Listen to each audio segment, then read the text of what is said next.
யசோதா, யசோதா, யசோதா, கண்களை திற.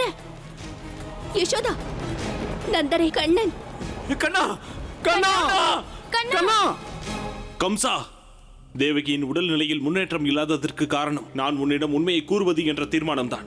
ஆனால் இது ஒரு குறியீடு கம்சா, உனது மரணத்தின் குறியீடு.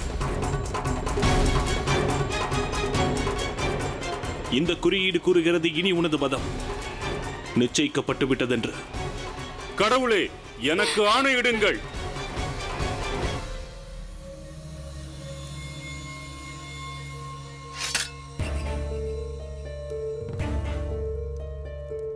இனி பயனில்லை.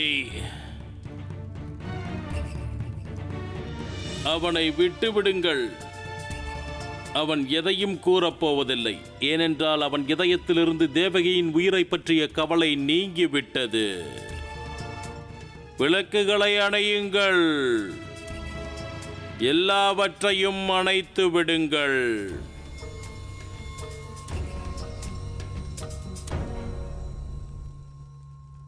ஆனால் வசுதேவா, நீ மறந்து விட்டாய் போலும். நான் கடவுளாவேன். கடவுள் கம்சன். இந்த கடவுள் கம்சன் உன்னுடைய 8வது மகனை கண்டுபிடித்த பிறகு உன் விருப்பம் போல் வாயை மூடியிருக்கலாம் அல்லது ஊமையாக இருக்கலாம்.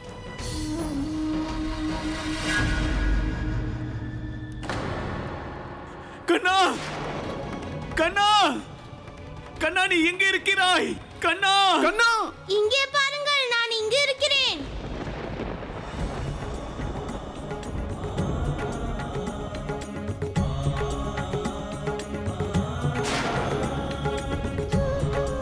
கண்ணா, கண்ணா, கண்ணா, கண்ணா, கண்ணா, கண்ணா, கண்ணா,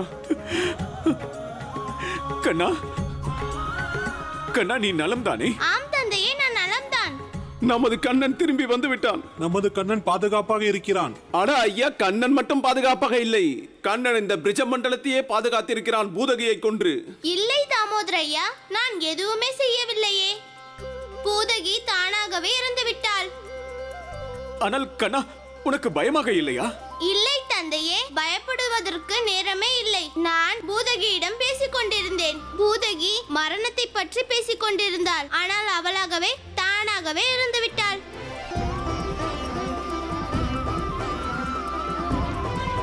யானை குதிரை பலம் கொண்டவன்.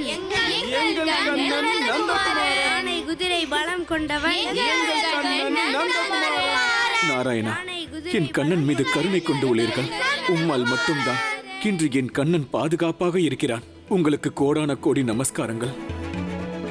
தந்தையே, தாயார் எங்கே? சொல்லுங்களேன் தந்தையே, தாயார் எங்கு இருக்கிறார்கள்?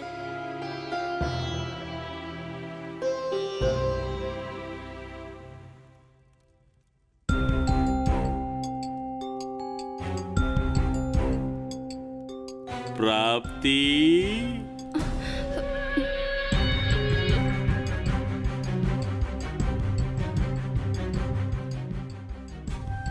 என்ன இது? கடவுளே, தீபம். இது என்ன என்றேன்? கடவுளே, இருள். அதாவது கடவுளே, அதாவது தீபத்தின் நிழல் இருள். தீபத்தின் நிழல் இருள்தான் உண்மையான வாக்கு.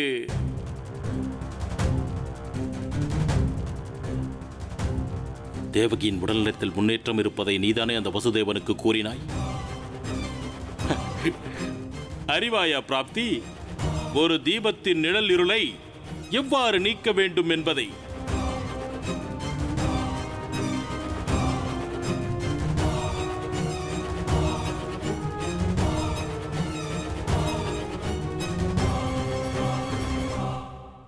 இவ்வாறுதான். உனக்கு புரியவில்லையா?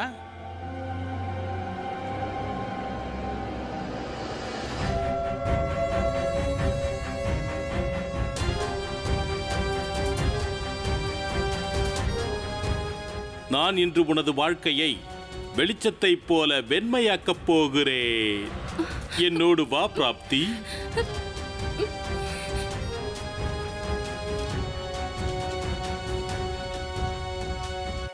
தாமோதரா, விரைந்து சென்று மருந்தை தயாரித்துக் கொண்டு வா. தாயே,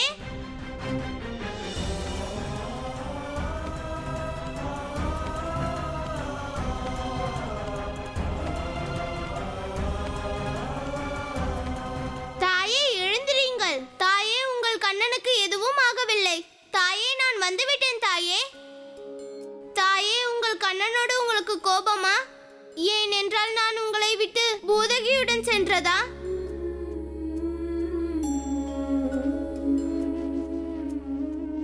தாயே, நான் தவறு செய்து விட்டேன் தாயே. தாயே, உங்கள் கண்ணனை மன்னிக்க மாட்டீர்களா? தாயே, எழுந்திரீங்கள் தாயே. தாயே, நீங்கள் என்னுடன் பேசாத வரையில் நான் எங்கும் செல்ல மாட்டேன் தாயே. தாயே, நான் வாக்களிக்கிறேன் தாயே, நான் எங்கேயும் செல்ல மாட்டேன் தாயே. தாயே, நீங்கள் எழுந்தே ஆக வேண்டும் தாயே. தாயார் ஏன் எதுவும் பேசவில்லை தந்தையே? அன்னையே, ஏன் தாயார் எதுவும் பேசவில்லை அன்னையே? தாயே, எழுந்திரீங்கள் தாயே. தாயே, இவ்வாறு நடக்க வாய்ப்பே இல்லை தாயே. இந்த கண்ணன் அழைத்தும் தாங்கள் எதுவும் பேசாமல் இருப்பது எனக்கு வேதனை அளிக்கிறது. எழுந்திரீங்கள் தாயே. தாயே. பிரபு, குறும்புடனே இருக்கும் நந்தகுமாரர் இன்று கருணையோடு இருக்கிறார். எந்த கண்ணில் மின்னல் கீற்றுகள் இருந்தனவோ இன்று அதே கண்களில் கண்ணீர் மழை நிறைந்திருக்கிறது. நந்தகுமாரரின் புன்னகை பூத்த கலகலப்பான முகம், இந்த கவலை, அவரது இந்த துக்கம் இனியும் என்னால் காண இயலாத பிரபு. ஏதேனும் செய்யுங்கள் பிரபு. உன்னுடன் என் உடல் பொருளாவியை தருவதாக உறுதி கூறிவிட்டேன். கணவன், கணவனே தெய்வம், கணவனே உயிர். இது பிறவி பந்தம், நமது வாழ்க்கை ஆரம்பம். பெண்ணே, நீ நீடூழி வாழ்க வாழ்க. நினைவிருக்கிறதா பிராப்தி? விவாக தினத்தின் அந்த முதல் ராத்திரி, அந்த மங்கள இசை, அந்த அக்னி வளங்கள், இவ்வாறு தானே என்னோடு விவாகம் புரிந்தாய் நீ?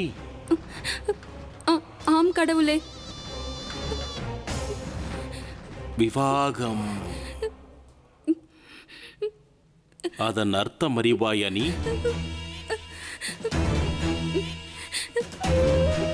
விவாகம், விவாகம். வி என்றால் விசேஷமான, வாகம் என்றால் தாங்குதல். விவாகம் விசேஷமாக தனது இணையின் பொறுப்பை தாங்கிக் கொள்ளுதல்.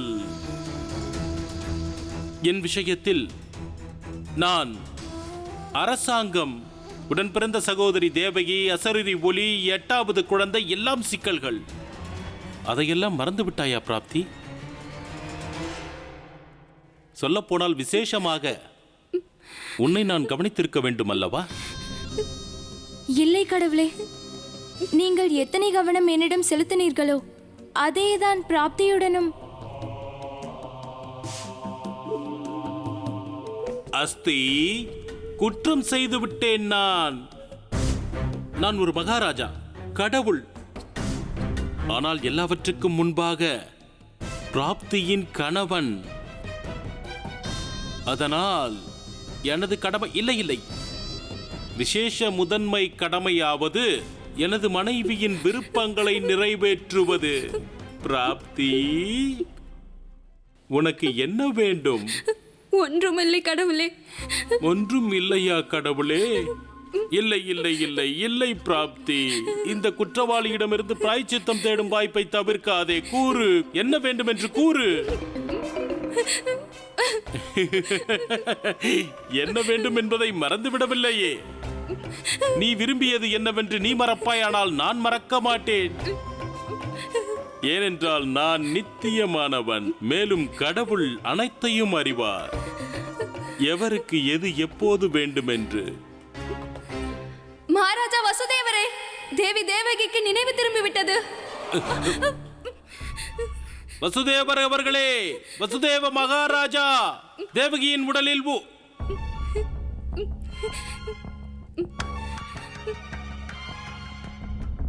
தேவகி மீண்டு வந்தது பற்றிய செய்தியை, அதாவது மரணம், கடவுள் கம்சனின் மரணம், அதைத்தானே விரும்புகிறாய் பிராப்தி? இல்லை இல்லை இல்லை கடவுளே. நான் அறிவேன் பிராப்தி.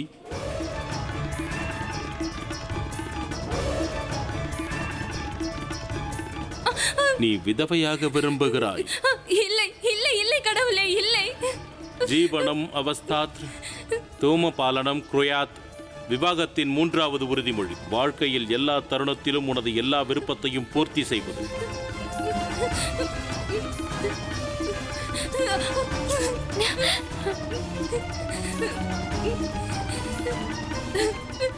கடவுளே, பொன்னாலான நகைகள் உன் இதயத்திற்கு பாரம். விவாகத்தின் 4வது உறுதிமொழி, நான் ஒவ்வொரு நிலையிலும் என்னுடைய மனைவியின் பாரத்தை குறைப்பது.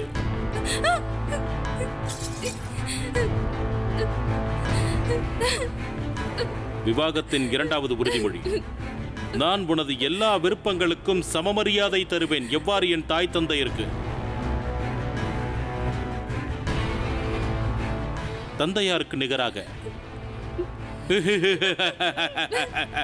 தந்தையாருக்கு நிகராக மரியாதை செய்வதில் எனக்கு மிகவும் விருப்பம் அஸ்தி.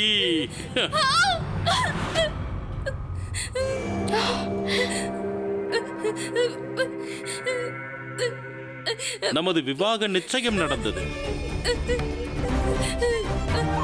ஆனால் இதுவரையில் நான் எனது விவாத உறுதிமொழிகளை நிறைவேற்றவில்லை.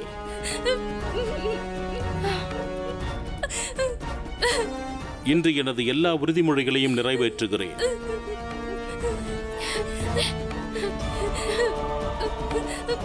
இன்றுதான் முழு அர்த்தத்தில் நீ என் மனைவியாக போகிறாய்.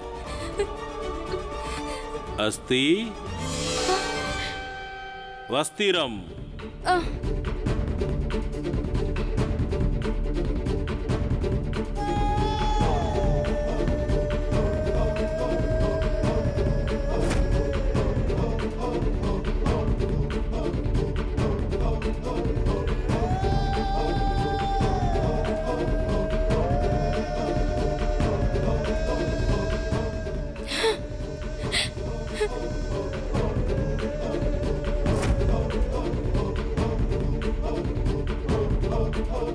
கடவுள் கம்சனின் தரப்பிலிருந்து தனது பிரியமான மனைவி பிராப்தியின் விருப்பங்களுக்கான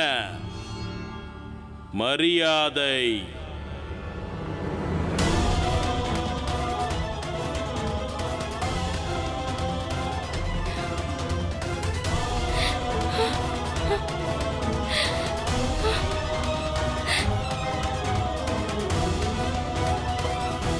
நீ மிகவும் பாக்கியசாலிதான் பிராப்தி. உனக்கு கடவுள் கம்சனை போன்ற கணவன் கிடைத்திருக்கிறான். உலகத்தில் வேறு எந்த கணவராவது இப்படி இருப்பாரா? தான் வாழ்ந்து கொண்டிருக்கும் போதே தன் மனைவியின் விதவையாகும் ஆசையை நிறைவேற்றுவாரா?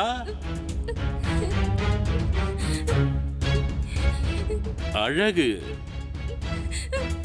சுமங்கலி ஆடைகளை விடவும் மிகவும் அழகு.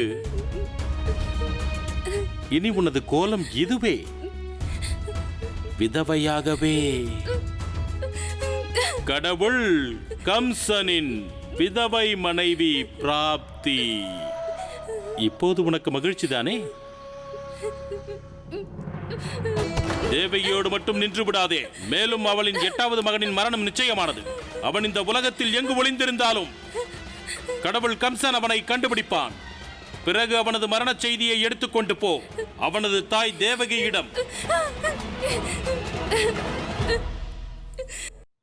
தேவி, இன்று நிகழப்போவது மாயையும் இல்லை, எந்த லீலையும் இல்லை. இன்று முன்னிருப்பது அன்னை யசோதையின் தாய்மை மற்றும் கண்ணனின் அன்பு. ஆனால் பிரபு, அன்பால் மட்டும் எவ்வாறு தாய் யசோதாவின் உடல் சீராகும்? அவர் தங்கள் மன அதிர்ச்சியிலிருந்து எப்பொழுது மீண்டு வருவார்கள் பிரபு? தேவி, இப்புவியில் அன்பை விடவும் சிறந்த ஓர் மருந்தும் இல்லை, சிறந்து விளங்கும் சிகிச்சையும் இல்லை. முன்பு அன்னை யசோதை பாசத்தாலும் பக்தியாலும் குழந்தை வரம் வேண்டியிருந்தார்கள். அவர்களின் தியாகத்தையும் தவத்தையும் மெச்சி வரமளிக்க கண்ணன் இப்புவியில் அவதாரம் எடுக்க வேண்டியிருந்தது. இன்று கண்ணன் அது போன்ற அன்புடனே அன்னை யசோதையை அழைத்தாக வேண்டும் தேவி. ஏனெனில் கண்ணனுடைய ஆழ் மனதில் அவர் ஒருவருக்காகவே உள்ள இரு அன்னையர்களின் அன்பையும் சேர்த்த அதீத அன்பு வேண்டும். அதுவரையில் அவரால் இரு அன்னையர்களின் கடனை தீர்க்க இயலாது தேவி. இரு தாய்மார்களின் கடனா? தேவி, கண்ணன் மீது அன்னை யசோதை மட்டுமல்ல, மாறாக அன்னை தேவகியின் தாய்மை கடனும் சேர்ந்துள்ளது. ஆதலால் கண்ணன் நாள் மனதிலிருந்து வெளிப்படுத்தும் அன்பின் மூலமாக ஓர் சிறந்த மகனாக முடியும். ஓர் மகனாக தன் அன்னையர் மீது கொண்ட கடனை தீர்ப்பதற்கு இதைவிட ஓர் சிறந்த வாய்ப்பு இதைக் காட்டிலும் எதுவும் இருக்க முடியாது தேவி.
அம்மா, அம்மா, அம்மா, கண்ணை திறந்து பாருங்கள் அம்மா. அம்மா,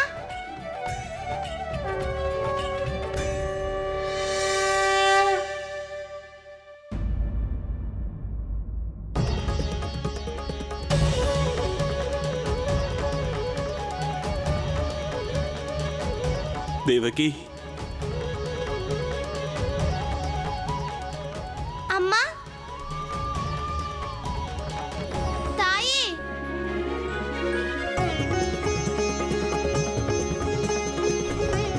கண்ணா, தாயே, கண்ணா,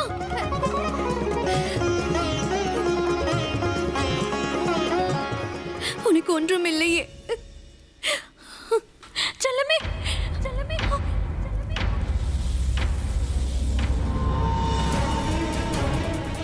செல்லமே, செல்லமே. தேவகி, தேவகி, தேவகி, தேவகி, என்னவாயிற்று? தேவகி,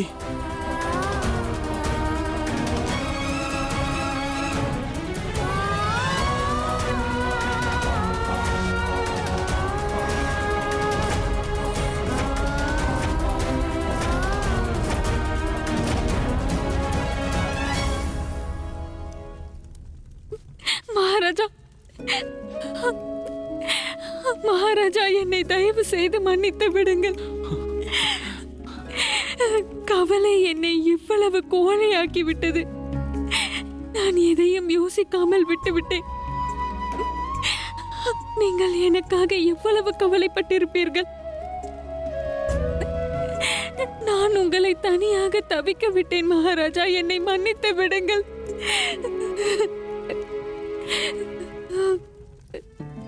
நான் என்னை மிகவும் பாக்கியசாலியாக கருதுகிறேன்.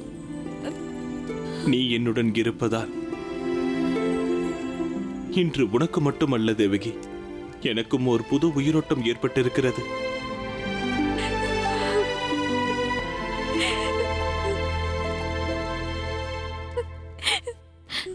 என் மகனே,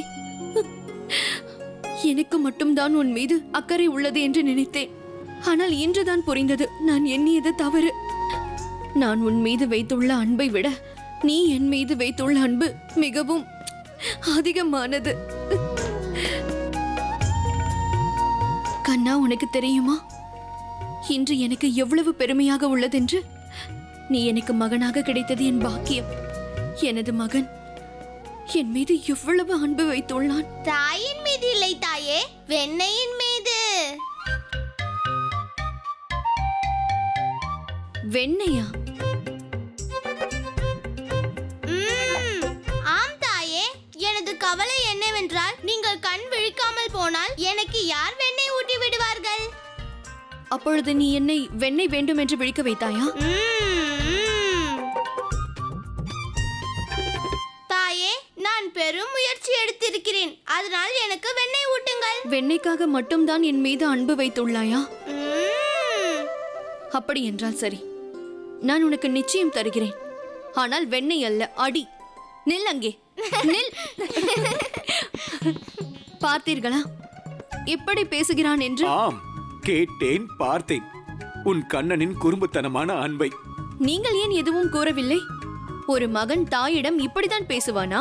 நான் என்ன கூறுவது யசோதா? உன் கண்ணனை பார்த்து யாராவது மகிழ்ந்தால் தீய பார்வை பட்டுவிடும் என்று கூறுவாய். அதனால் நான் கோவப்பட்டு உன் கோவத்திற்கு நான் ஏன் ஆளாக வேண்டும்? எனக்கு சற்று வேலை இருக்கிறது, நான் செல்கிறேன். நீயே சமாளித்துக்கொள் உன் மகனை. ஆம் தாயே, சமாளிங்கள் உங்கள் மகனை. உன்னை அங்கேயே நில். இதோ வருகிறேன்.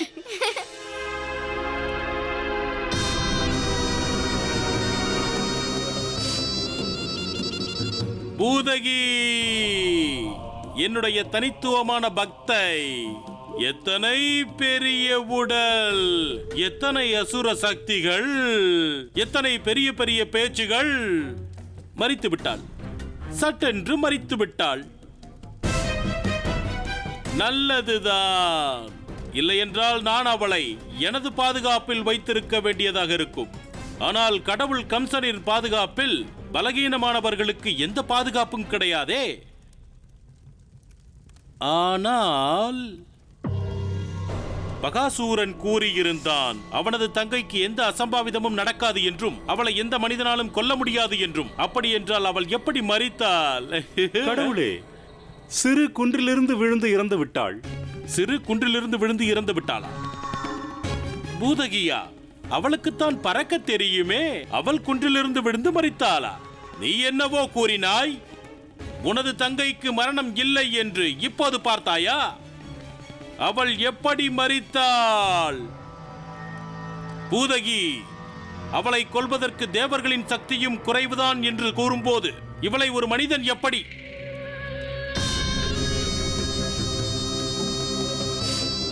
எங்கே இருந்தால் பூதகி? கடவுளே, யமுனை கரைக்கு அருகில் கோகுலத்தின் வனத்தில் கோகுலவாசிகளின் பசுக்கள் மேயும் இடத்திற்கு அருகில். யமுனை கரைக்கு அருகிலா? கோகுலத்திற்கு அருகில்? அன்று இரவு யமுனை கொதித்தெழுந்தாள். இருப்பினும் எனது மகனை எடுத்துக்கொண்டு நான் கொதித்திருந்த யமுனையை கடந்து விட்டேன். யமுனையின் கொதிப்பு. யமுனையின் கரையில் கோகுலத்தின் மலையில் வசுதேவன் உண்மையை கூறிக்கொண்டிருக்கும் போது நின்றுவிட்ட இடத்தில் அந்த உண்மை அந்த இடத்திலேயே நின்று விடாமல் இந்த கடவுள் கம்சனிடம் வந்து விட்டது. பூதகி, நீ உயிரோடு இருக்கும்போது எனக்கு பயன்படவில்லை, ஆனால் மரித்து எனக்கு கூறிவிட்டாய். தேவகியின் 8வது குழந்தை எங்கே, எந்த இடத்தில் இருக்கிறது என்று.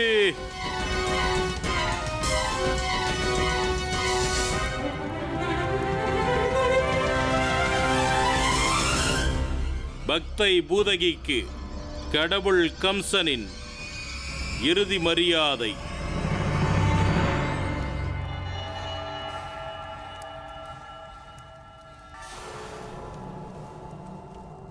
ஆசீர்வாதங்கள்.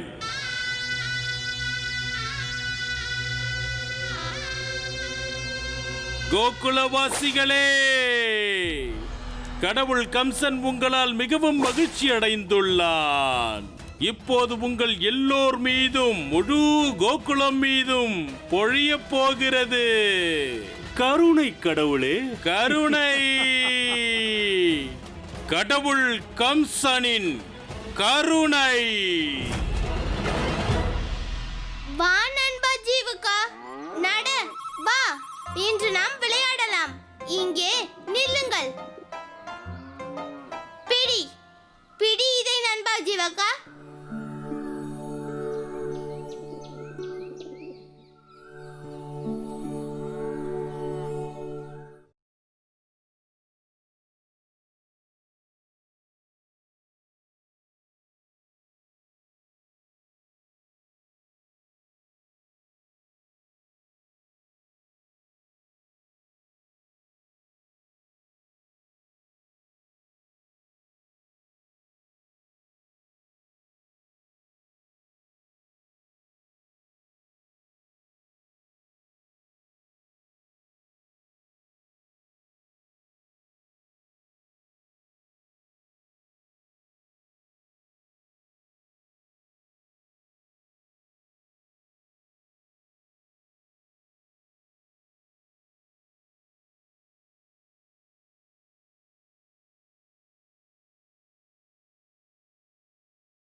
உங்களுக்கு தான் கண்ணனை அழைக்க இயலாது, ஆனால் கண்ணன் அறிவான் தன் நண்பர்களை அழைக்க. இனி நாம் சேர்ந்து விளையாட முடியாது. என்ன காரணம்? நான் இந்த முறை எதுவும் பாயாசத்தை உண்ணவில்லையே. இப்பொழுது நான் என்ன குற்றம் செய்து விட்டேன்? சொல்வாயா தாமா? தவறு நீ செய்யவில்லை கண்ணா, எங்கள் தாய் தந்தையார் தான் செய்தார்கள். தாய் தந்தையரா? ஆம் கண்ணா, நாங்கள் வீட்டை விட்டு வெளியே செல்வதை தடை விதித்தார்கள். ஆனால் ஏன்? அது என்னவோ எனக்கு தெரியாது. என் தந்தை ஆணை மட்டும் விடுவார், என் கேள்விகளுக்கு பதில் கிடையாது. கண்ணா, எனக்கு எல்லாம் புரிந்து விட்டது. கோபியர் கூறினார்கள், நம்மை கொல்வதற்கு கம்சன் அரக்கியை அனுப்பினாராம். அதனால் கோகுலத்தில் உள்ள அனைத்து குழந்தைகளுக்கும் ஆபத்துள்ளதாம். ஆனால் பூதகி தான் இறந்து விட்டாளே, பிறகு என்ன ஆபத்து? சரி, வாருங்கள் விளையாடலாம். ஆபத்து உள்ளது கண்ணா. ஆம் கண்ணா, கோபியர் கூறினர் கம்சன் இன்னும் பலம் வாய்ந்த அசுரனை அனுப்புவாராம். பூதகையை விட பெரியவர்கள். பூதகையை விட பெரியவர்களா? ஆம் கண்ணா, கம்சனிடம் சக்தி வாய்ந்தவர்கள் இருக்கிறார்களாம். அவர்கள் ஊதினாலே இந்த கோகுலமே அழிந்து விடுமாம். பூதகையின் தமையன் பகாசூரன் ஒரே விழுங்கில் விழுங்கி விடுவானாம். ஆம், நாங்கள் செல்கிறோம் கண்ணா. ஆம் கண்ணா, கம்சனிடம் மாட்டிக்கொள்வதை விட என் தந்தை தரும் வைக்கோலை சுமப்பதே மேல். நாங்கள் வருகிறோம். என்ன நண்பா, நண்பா, நண்பர்களே, குழந்தைகளான எங்களுடன் கம்சனுக்கு எந்த பகைமையும் இல்லையே. அது மட்டுமல்ல, நாங்கள் அவருக்கு எந்த தீங்கும் இழைக்கவில்லையே. இருப்பினும் அவர் ஏன் கோகுல சிறுவர்களை கொல்ல நினைக்கிறார்? எதிரி தனக், யார் நம்முடைய மிகப்பெரிய எதிரி? கடவுளே, அது அந்த மோசக்கார விஷ்ணுதான். அந்த அசரீரியை எவர் ஒழித்தது? அந்த விஷ்ணுதான் கடவுளே. மேலும் அந்த பூதகியின் வதம்? பூதகியையும் நிச்சயம் அந்த விஷ்ணுதான் கொன்றிருப்பான். எவ்வாறு எவ்வாறு கொன்றிருப்பான்? தெரியவில்லை.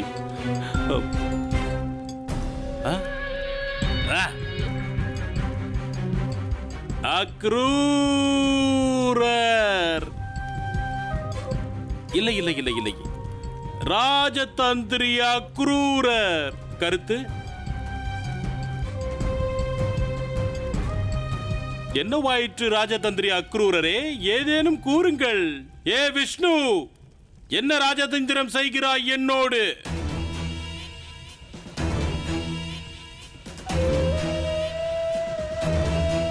ஒருவேளை இவ்வாறு இருக்குமோ? அந்த ஏமாற்றுக்கார விஷ்ணு குழந்தையாக மாறி உலகத்தில் என்னை கொல்ல? இல்லை கடவுளே, அந்த விஷ்ணு ஏமாற்றுவதற்காக நிச்சயம் எதுவும் செய்வான்.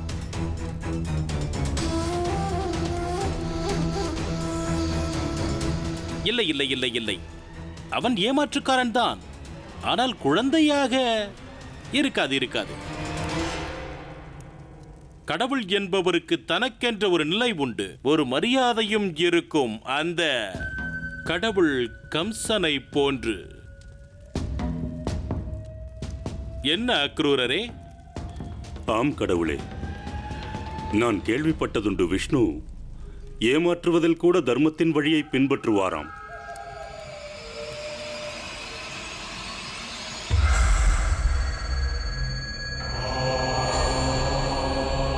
தர்மத்தின் வழி.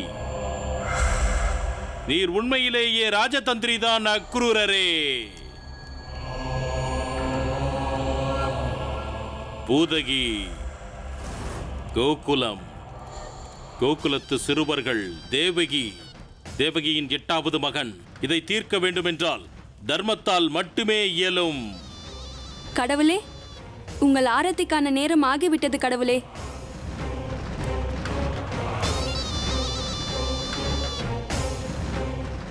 ஆர்த்தி, பெரும் ஆர்த்தி.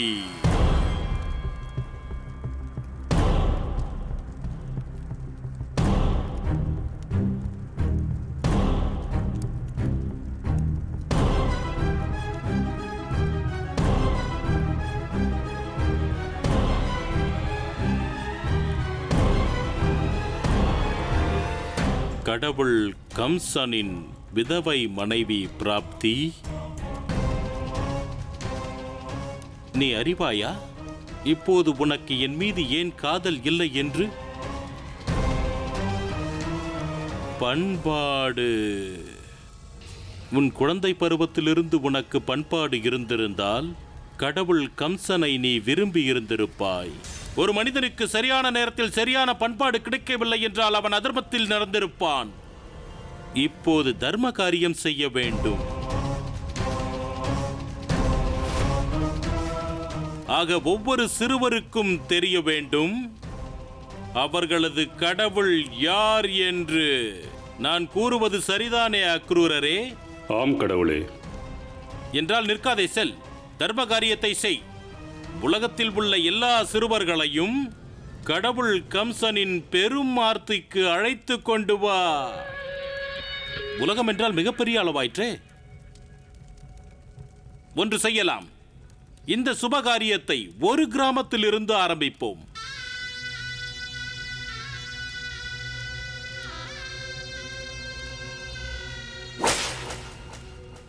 கோகுலம்.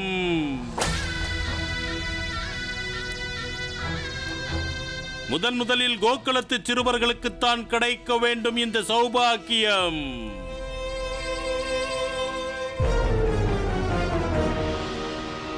உடனே செல். கோகுலத்தின் எல்லா சிறுவர்களையும் கடவுள் கம்சனின் வைகுண்டம் மதுராவிற்கு அழைத்து வா. நினைவிருக்கட்டும், ஒரு சிறுவன் கூட விடுபட்டு விடக்கூடாது. ஏனென்றால் கடவுள் கம்சன் கோகுலத்தில் இருக்கும் எல்லா குழந்தைகளுக்கும் ஒன்றாக ஆசீர்வாதம் அளிக்க விரும்புகிறார்.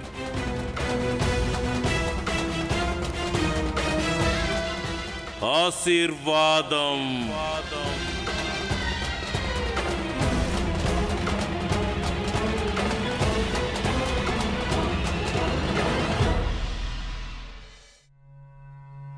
ஆபத்து இன்னும் விலகவில்லை நந்தரே, மேலும் அதிகரிக்கிறது. ஆனால் ரோகிணி அக்கா அந்த அரக்கி இறந்து விட்டாள் அல்லவா? யசோதா, கவலைக்குரிய விஷயமே அதுதான். பூதகி இறந்து விட்டால், அதுவும் கோகுலத்தில். இனி கொடூர கம்சனின் சந்தேகம் மேலும் கூடிவிடும். தேவகியின் 8வது குழந்தை கோகுலத்தில் இருப்பதாக அவனுக்கு தோன்றிவிடும். என்ன என்று அன்னை கூட நமது நண்பர்களைப் போல் பேசுகிறார்களே. விளையாடத்தான் இயலவில்லை, இனி வெண்ணையும் கிடைக்காது. ஆனால் தேவகியின் குழந்தை கோகுலத்தில் எங்கேயும் இல்லையே. பிறகு எதற்கு கம்சனுக்கு நம் குழந்தைகள் மீது பகை? இதை நாம் அறிவோம். தேவகியின் 8வது குழந்தை இங்கில்லை என்ற. ஆனால் கம்சன் அதை ஒப்புக்கொள்ள வேண்டுமே. ரோகிணி என்னை கூறுவது உண்மைதான் யசோதா. நோய்களுக்கு சிகிச்சை அளிக்கலாம், ஆனால் சந்தேகத்துக்கு நாம் மிகவும் எச்சரிக்கையாக இருக்க வேண்டும். என் நண்பர்களும் இதைதான் சொல்லிக் கொண்டிருந்தார்கள் தந்தையே. அதனாலதான் என்னுடன் விளையாட வரவில்லை. ஆனால் ஏன் கம்சன் எல்லா குழந்தைகளையும் கொல்ல நினைக்கிறார் தந்தையே? கம்சன் எல்லா குழந்தைகளையும் கொல்ல நினைக்கவில்லை. ஒரே ஒரு குழந்தை மட்டும்தான் கொல்ல நினைக்கிறான். அவனைத்தான் தேடிக்கொண்டிருக்கிறான். ஓ, அதுதானா? நிச்சயமாக ஏதோ ஒரு சிறுவன் கம்சனின் ஆட்டத்தை கெடுத்திருப்பான். அதனால்தான் எந்த ஒரு குழந்தைகளையும் விளையாட விட மாட்டேங்கிறார். நாராயண நாராயண. பிரபு, நந்தகுமாரர் தன்னை பற்றியே கேள்வி எழுப்புகிறார். இந்த உலகத்தை படைத்தவர் சர்வ ஞானியாவார். பரபிரம்மம் பரமாத்மா ஸ்ரீகிருஷ்ணர் தன்னை பற்றியே கேள்வி கேட்கிறாரே பிரபு. இது என்ன லீலையோ பிரபு? தேவரிஷி, இப்புவியின் வளர்ச்சிக்கு ஓர் மூல மந்திரமே உள்ளது. வினா, அதாவது எந்த ஒரு செயலை பற்றியும் அறிந்து கொள்வதற்கு அதை பற்றிய வினாவை எழுப்ப வேண்டும். அதுபோல எப்பொழுது மனிதன் தன் இருப்பை பற்றிய வினாவை எழுப்புகிறானோ, அக்கணத்திலிருந்து பிரம்மத்தை நோக்கிய பயணம் ஆரம்பமாகிறது. அகம் பிரம்மாஸ்மி. அதன் அர்த்தம் நானே பிரம்மம், சாட்சாத் இறைவன். உலகின் உத்தம சத்தியத்தை ஒருவர் அடைய வேண்டுமெனில் உயிர்கள் முதலில் தங்களுக்குள்ளே இந்த வினாவை எழுப்ப வேண்டும். நான் யார்? நாராயண நாராயண. இதன் அர்த்தமானது பிரபு, குறும்புக்கார கண்ணன் பரமாவதாரம் ஸ்ரீகிருஷ்ணர் ஆவதற்கான பயணத்தை தொடங்கிவிட்டார் போலும். ஆம் தேவரிஷி, தன்னை பற்ற கேள்வியை தனக்குள் எழுப்பாமல் எந்த உயிரினமும் தன் வாழ்வின் பரம்பொருளை என்றும் அடையவே இயலாது. அது மனிதனானாலும் சரி, இவ்வளவு ஏன் இறைவனே ஆனாலும் சரி. கூறுங்களேன் தந்தையே, யார் அந்த சிறுவன்? அவனும் கோகுலத்தில் தான் இருக்கிறானா தந்தையே? இல்லை கண்ணா, அது எவரும் அறியாதது. அந்த சிறுவன் யார், எங்கு இருக்கிறான் என்று. அப்படியா? ஒருவேளை நான் அறிந்தால் நான் நிச்சயமாக அவன் என் நண்பனாக ஆக்கியிருப்பேன். ஆஹா, ஏன் உனது தாயாரின் கவலையை அதிகமாக்கவா? இல்லை தாயே, அதற்காக அல்ல. நான் நட்பு கொள்வதற்கான காரணம் தேவகையின் தாயார் கவலையை குறைப்பதற்காக தான். கண்ணா, எனது கவலையே இதனால்தான். ஏனென்றால் நீ மற்றவர்களுக்காக உனது உயிருக்கு ஆபத்து வர வைத்துக் கொள்கிறாய். ஆனால் உன் தாயின் மனம் படும் பாட்டை நீ ஒரு நாளும் யோசித்ததில்லை.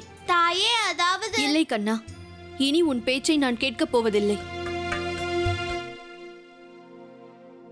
நீயும் உன் நண்பர்களைப் போல வீட்டுக்குள் தான் இருக்க வேண்டும். ஒரு நொடி கூட என் கண் பார்வையிலிருந்து விலகிச் செல்லக்கூடாது. புரிகிறதா? வா. யசோதா, சற்று நில்.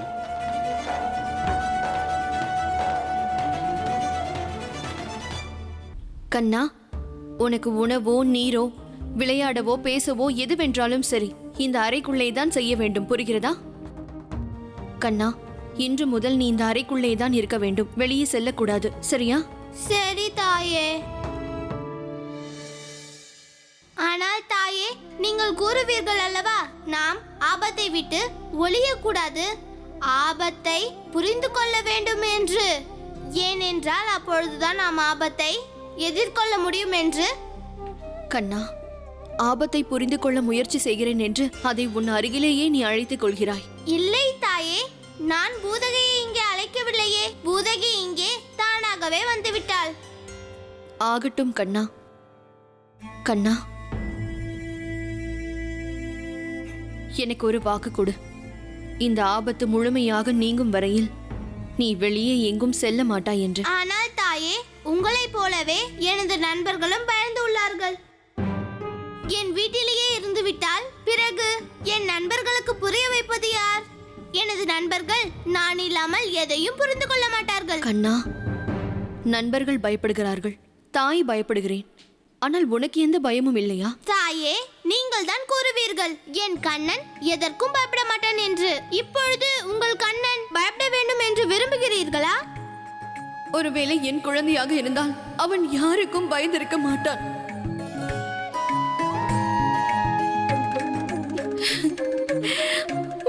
கண்ணா, நீ அனைத்தையும் புரிந்து கொள்கிறாய்.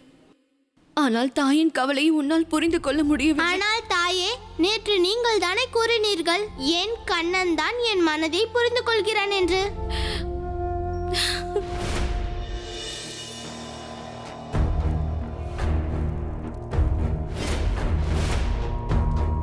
தங்கையே, கடவுள் சுகதுக்கங்களுக்கு அப்பாற்பட்டவராவார். ஆனால் இன்றோ தனது தங்கை தேவகியை உயிருடன் பார்த்து என்னையும் அறியாமல் மகிழ்ச்சியில் எல்லை மீறி திளைக்கிறார். பார்த்தங்கையே, நீ மறுஉயிர் பெற்றதை வரவேற்பதற்காகவே என் கைகளாலேயே இந்த புஷ்பங்களை பறித்துக் கொண்டு வந்திருக்கிறேன். உண்மையில் எனக்கு பயம் இருந்தது, இதற்கிடையில் நீ மரித்து விடுவாயோ என்று. ஆனால் எனக்கு கடவுள் கம்சனுக்கு தனது கைகளால் உனக்கு மலரஞ்சலி செய்யும்படி வந்துவிடக் கூடாது. ஆனால் கடவுள் கம்சனின் கிருபையை பார், உனக்கு எதுவும் நிகழவில்லை. மேலும் நீ உனது 8வது மகனின் மரணத்தை காண்பதற்காக உயிருடன் வந்திருக்கிறாய். இந்த புஷ்பங்களை பத்திரமாக வைத்துக்கொள். யார் அறிவார், உனது 8வது மகனின் இறுதி அஞ்சலிக்கு செலுத்த மலர்களை பறிக்க உனக்கு நேரம் கிட்டுமோ இல்லையோ.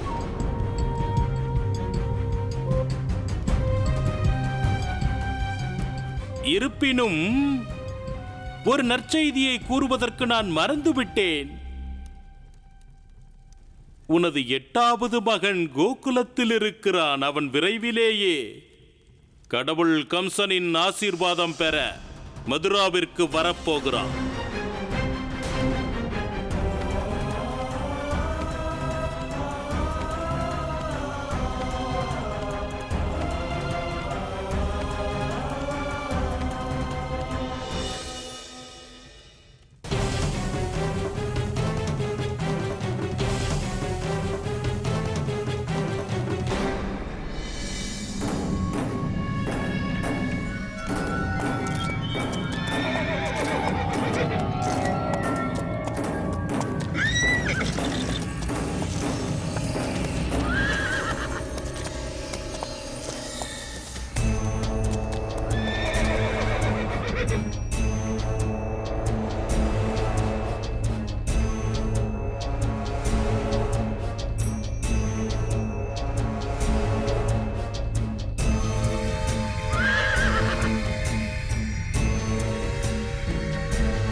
அனைவரும் கவனமாக கேளுங்கள். கோகுலவாசிகளே கேளுங்கள். மகாராஜா கம்சனின் ஆணையை கேளுங்கள். கோகுல மக்களுக்கு அறிவிப்பது என்னவென்றால், கடவுள் கம்சர் கோகுலத்து குழந்தைகளுக்காக ஒரு பெரும் ஆரத்திக்கு ஏற்பாடு செய்திருக்கிறார். கோகுலத்தில் இருக்கும் அனைத்து குழந்தைகளும் இதில் கலந்து கொள்ள வேண்டியது கட்டாயமாகும். நினைவிருக்கட்டும், இது கடவுள் கம்சனின் ஆணை. எவரேனும் இந்த ஆணைக்கு இணங்க மறுத்தால் கடவுள் கம்சரின் கோபத்தீக்கு இரையாகி விடுவீர்கள். ஆகையால் அனைவரும் அவரவர் குழந்தையோடு மதுராவை நோக்கி புறப்படுங்கள்.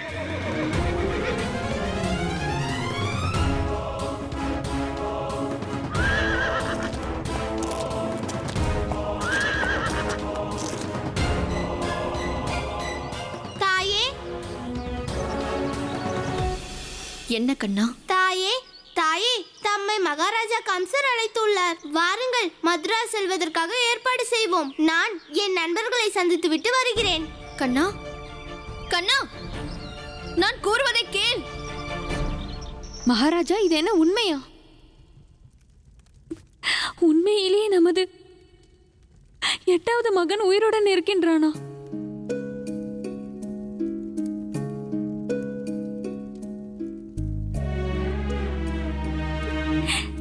நீங்கள் என்னிடம் இவ்வளவு பெரிய உண்மையை மறைத்து விட்டீர்களா? ஒரு பெண்ணின் வாழ்க்கையில் இது மிகப்பெரிய உண்மையாகும்.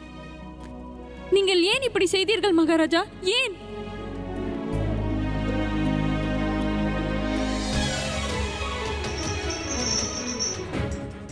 என் அச்சம்தான் காரணம் தேவகி. ஒருவேளை நான் உன்னிடம் நமது 8வது குழந்தை பற்றிய ரகசியத்தை கூறியிருந்தேன் என்றால், கம்சனின் கொடூரங்களைக் கண்டு ஒருவேளை நீ மனம் மாறிவிட்டால், என் உயிரை காப்பாற்றுவதற்காக நம் 8வது குழந்தை பற்றிய உண்மையை கூறிவிட்டால், தேவகி, உன் பார்வையில் நான் குற்றவாளி. எந்த அதிகாரமும் இல்லை ஒருவனுக்கு தாயிடம் குழந்தையை பற்றிய உண்மையை மறைப்பதற்கு. ஏனெனில் ஒரு குழந்தை மீதான முதல் உரிமை அதன் தாய்க்குத்தான் உள்ளது. நான் உன்னிடமிருந்து உனது தாய்மையை பறித்துக் கொண்டேன் தேவகி. நான் உனது தாய்மையை கொன்ற பாவியாகிவிட்டேன் தேவகி.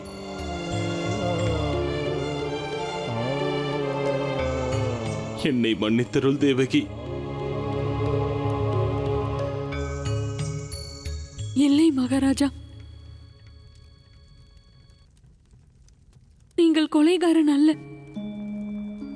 நீங்கள் செய்தது ஒரு தாயின் தாய்மையை காப்பாற்றியது. உங்கள் தீர்மானம் சரியானது. உங்கள் பயமும் நியாயமானது. நீங்கள் கூறியது போல் அந்த நேரத்தில் என்னுடைய மாங்கல்யத்தை காப்பாற்றிக் கொள்வதற்காக இன்னொரு முறையும் நான் எனது குழந்தையை மரணத்தின் மடியில் ஒப்படைத்திருப்பேன். நான் கம்சனுக்கு உறுதியும் அளித்திருந்தேன். ஆதலால் மகாராஜா, குற்றவாளி நீங்கள் அல்ல, இந்த அபலைதான். இல்லை தேவகி, இந்த கடந்த கால கண்ணீரை துடைத்துவிடு. ஏனெனில் உன் குழந்தைக்கு தன் தாயாரின் கண்ணில் கண்ணீரை காண்பது சற்றும் பிடிக்காது. தேவகி, நமது 8வது குழந்தை எங்கே இருக்கிறான் என்று நீ அறிய விரும்பவில்லையா?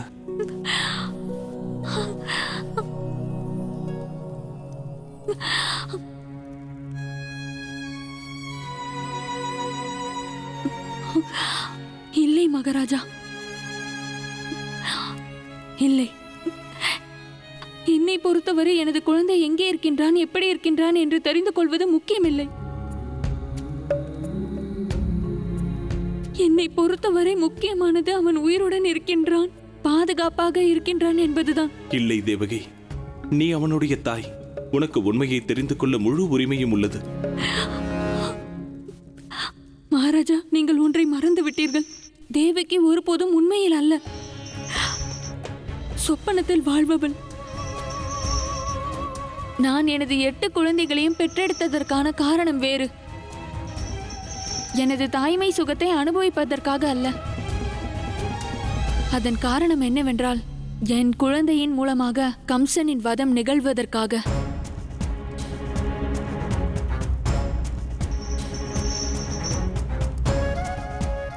மகாராஜா, எனக்கு உங்களால் பெருமையாக உள்ளது. நீங்கள்தான் எனது சொப்பனத்தை வாழ வைத்திருக்கிறீர்கள். எமது கற்பனைக்கு யதார்த்த உருவம் படைத்திருக்கிறீர்கள். இதில் இன்னொரு உண்மையும் உள்ளது. கம்சனின் வதமானது முற்றிலும் நிச்சயம்.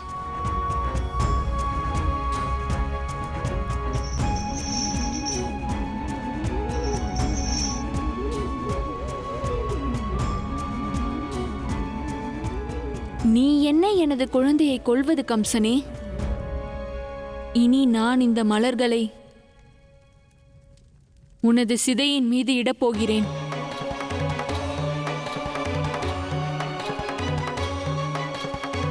நண்பர்களே, நாம் எல்லோரும் மதுராவுக்கு செல்ல போகிறோம். அங்கே சென்று மிகவும் மகிழ்ச்சியாக இருப்போம். அங்கே என்னை தடுப்பதற்கும் ஆள் இல்லை, என்னை அடிப்பதற்கும் ஆள் இல்லை. நான் விரும்பியதை எல்லாம் செய்யலாம். கண்ணா, எங்களுக்கெல்லாம் ஒன்று புரியவே இல்லை. நீ ஏன் மதுரா செல்வதற்கு இவ்வளோ உற்சாகமாயிருக்கிறாய்? கண்ணா, உனக்கு எதுவும் தெரியாதா? மதுராவில் பயங்கரமான அசுரர்கள் இருக்கிறார்கள். அசுரர்களா? ஆம் கண்ணா, பூதகியை விட பெரிய பெரிய அசுரர்கள். எத்தனை பெரிய அசுரர்களோ அத்தனை பெரிய ஆபத்து. இல்லை தாமா, எத்தனை பெரிய அசுரர்களோ அத்தனை ஆழமான நட்பா. ஆம், நாம் மதுரா சென்று எல்லா அசுரர்களோடும் நட்பு பெறுவோம்.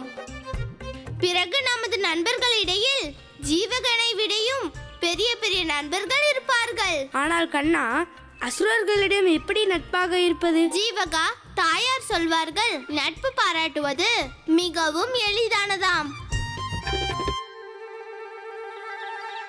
இங்கு வாருங்கள். நான் பூதகியிடமே நட்பு பாராட்ட இருந்தேன். ஆனால் பூதகி தான் விழுந்து இறந்து விட்டாள். அப்படியா? ஆம்.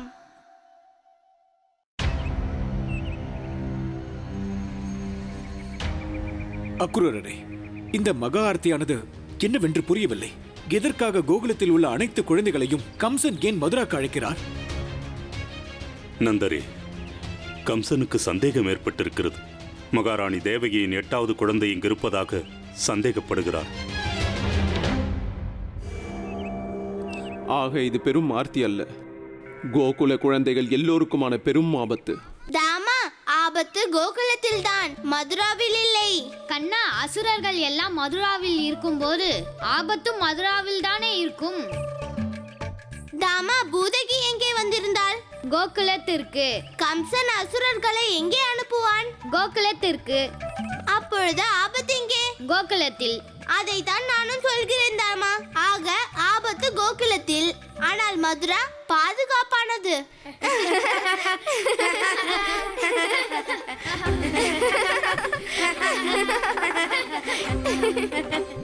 ஆபத்து கோகுலத்திற்கு வரும், ஆனால் நாம் எல்லோரும் மதுராவில் இருப்போம். நீ சொல்வதெல்லாம் உண்மைதான் கண்ணா. இன்று நாம் எல்லாரும் மதுராவுக்கு நிச்சயம் செல்வோம். போகலாம் நண்பர்களே, போகலாம். மதுராவிற்கு போகலாம். போகலாம் நண்பர்களே, போகலாம். மதுராவிற்கு போகலாம். போகலாம் நண்பர்களே, போகலாம். மதுராவிற்கு போகலாம். ஆனால் கோகுலத்தில் உள்ள அனைத்து குழந்தைகளுக்கும் ஆபத்து இருக்கும் என்பதை தெரிந்து கொண்டு அங்கு எப்படி செல்வது என்று கூறுங்கள். நந்தரே, கம்சனுடைய ஆணையை நாம் பின்பற்றாவிட்டால் மிகப்பெரிய ஆபத்திற்கு அழைப்பு விடுப்பதாக அர்த்தம். இப்போது எல்லோரும் அவரவர் குழந்தையோடு மதுராவிற்கு சென்றாக வேண்டும். வேறு வழி இல்லை.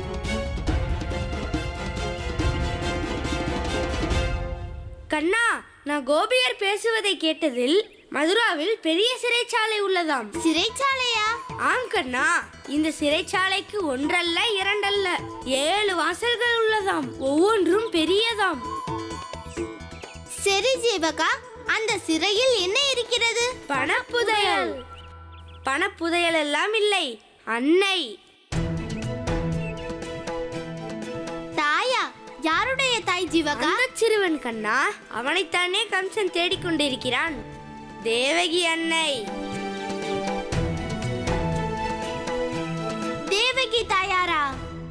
அப்படியானால் மதுராவுக்கு சென்று தேவகி தாயாரை நிச்சயமாக சந்திக்க வேண்டும்.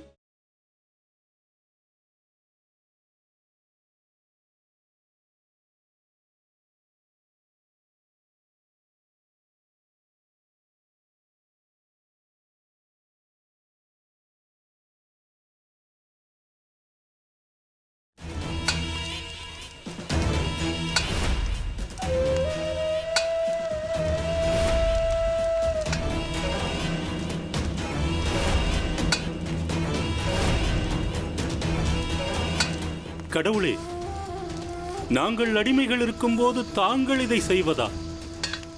நாங்கள் ஏதேனும் தவறு செய்து விட்டோமா? கூறுங்கள். தாமு வந்து மறிக்காமல் பரம்பொருள் கிட்டாது. எனக்கு ஒன்றும் புரியவில்லையே கடவுளே. அஷ்டமியின் அந்த இரவில்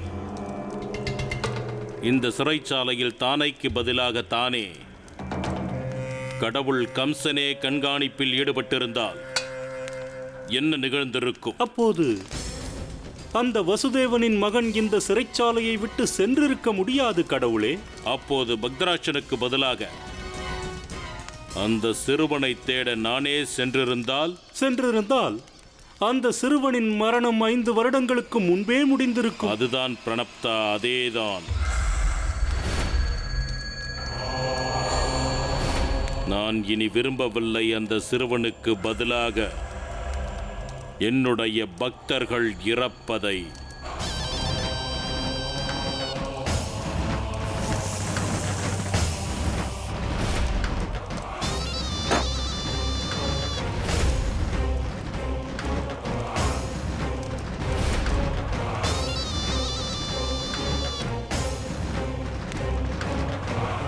தூக்கு கயிற்றில் பொருந்தியுள்ள என் தலையில் எழுத்தின் போக்கென்னவோ,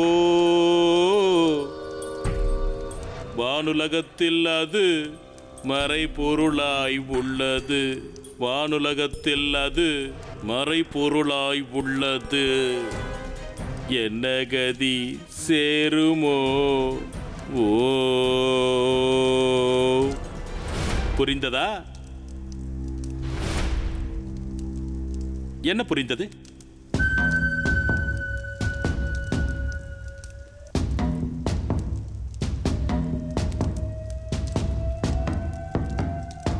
என்ன புரிந்தது?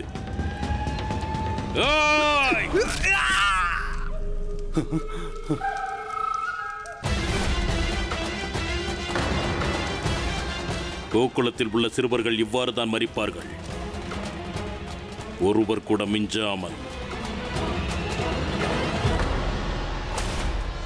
கோகுலவாசிகளே, நம் கோகுலத்திற்கு மிகப்பெரிய ஒரு ஆபத்து எழுந்துள்ளது.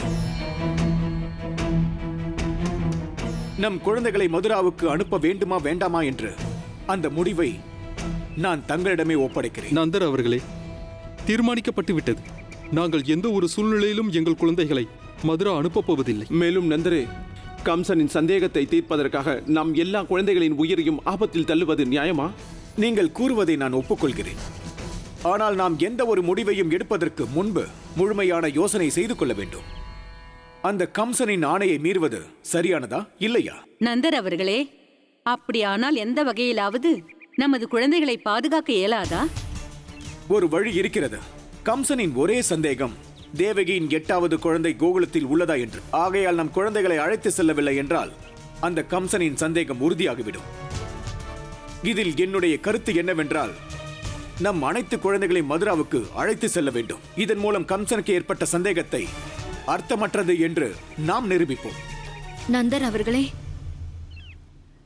தாங்கள் என்ன கூறுகிறீர்கள்? என் கண்ணன் மதுராவிற்கு வரமாட்டான். என்ன வானாலும் சரி, என் குழந்தை மதுரா செல்ல நான் அனுமதிக்கப் போவதில்லை. யசோதா, உன்னுடைய கவலை என்னவென்று எனக்கு புரிகிறது. ஆனால் நம்மிடம் இதை தவிர வேறு வழி ஒன்றும் இல்லை யசோதா. நந்தரே, உங்கள் தீர்மானத்தை நீங்கள் முடிவு செய்து கொள்ளுங்கள். ஆனால் எனக்கும் ஒரு தீர்மானம் உள்ளது. என் கண்ணன் மதுரா செல்ல நான் அனுமதிக்க மாட்டேன், அவ்வளவுதான். யசோதா, தந்தையே, நாம் எல்லோரும் மதுராவிற்கு நிச்சயமாக சென்றாக வேண்டும். ஆனால் கண்ணா, உன் தாய் உன்னை... தந்தையே, தாயார் சிலர் கூறுவார்கள், ஒரு ஆபத்தை வெற்றி பெற வேண்டுமென்றால் நாம் அதை முகத்தோடு முகம் நேராக சந்திக்க வேண்டும் என்று. நந்தர் அவர்களே, கண்ணன் சொல்வது முற்றிலும் உண்மை. ஆபத்தை வெற்றி கொள்வதற்கு நாம் ஆபத்தை சந்தித்துதானே ஆக வேண்டும். தந்தையே, நான் ஒரு பெரிய திட்டமே வகுத்து வைத்துள்ளேன். நான் மதுராவிற்கு சென்று என்னவெல்லாம் செய்ய போகிறோம் என்று. ஆனால் நாம் மதுராவிற்கு நிச்சயமாக செல்ல வேண்டும் தந்தையே.